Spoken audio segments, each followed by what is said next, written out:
जिसके कान हों वो सुन ले, जिसकी आंखें हों वो देख ले। हम उन लोगों के लिए विशेष धन्यवाद देना चाहते हैं जो हमें एसबीआई पे, गूगल पे और पेपलिंक के द्वारा हमारी सेवकाई में बोते हैं। डिस्क्रिप्शन बॉक्स में दिए हुए लिंक से आप भी बो सकते हैं।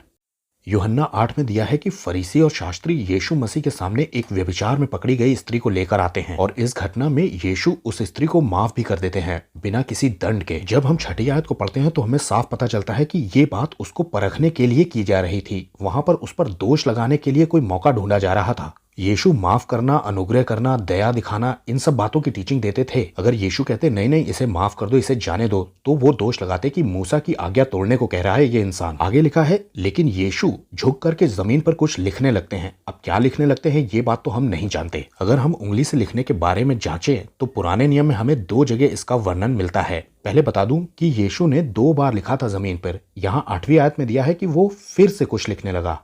पुराने नियम में मूसा को जो 10 हुक्म दिए गए थे वो परमेश्वर ने अपनी उंगली से लिख करके पटियाओं पर दिए थे, वो भी एक बार नहीं बल्कि 2-2 बार। अब 8वें अध्याय की दूसरी आयत को देखिए, वहां लिखा है भोर को वो फिर मंदिर में आया। अब ये जो मंदिर है ये हेरोद का बनवाया हुआ मंदिर था। इस मंदिर का जो फ्लोर था वो दरअसल पत्थर का था और यीशु ने पत्थर पर लिखा 2-2 बार। यीशु का मंदिर के फ्लोर पर 2 बार लिखना यानी कि पत्थर पर 2 बार लिखना अपनी उंगली से ये दिखाता है कि यीशु ये दिखाना चाह रहे थे कि मैंने ही दी थी मूसा को वो 2 पटियाएं। वहां भी फिंगर ऑफ गॉड ने कमाल दिखाया था और जीसस ने भी अपनी फिंगर से लिख करके ये दिखा दिया कि मैं ही हूं वो द ग्रेट आई एम।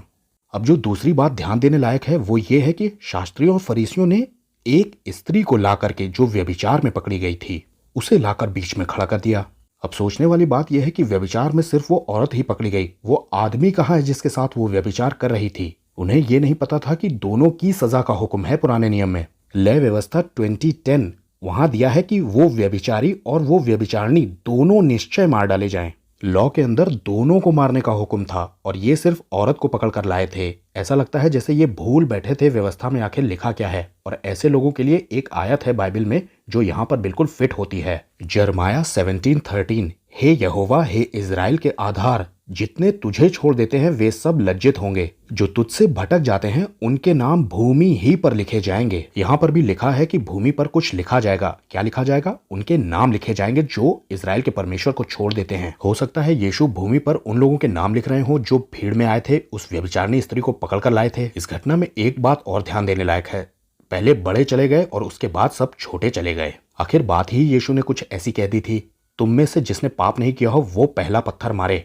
इतना तो वो सारे ही समझते थे कि हम सब पापी हैं, तभी तो उनमें से पहले बड़े चले गए और फिर छोटे चले गए। उस औरत के लिए सबसे अच्छा ये रहा कि जो उसे पत्थर मारने आए थे वो मार नहीं पाए। वहां एक ही शख्स था भीड़ में जो उसे पत्थर मार सकता था, वो थे यीशु मसीह।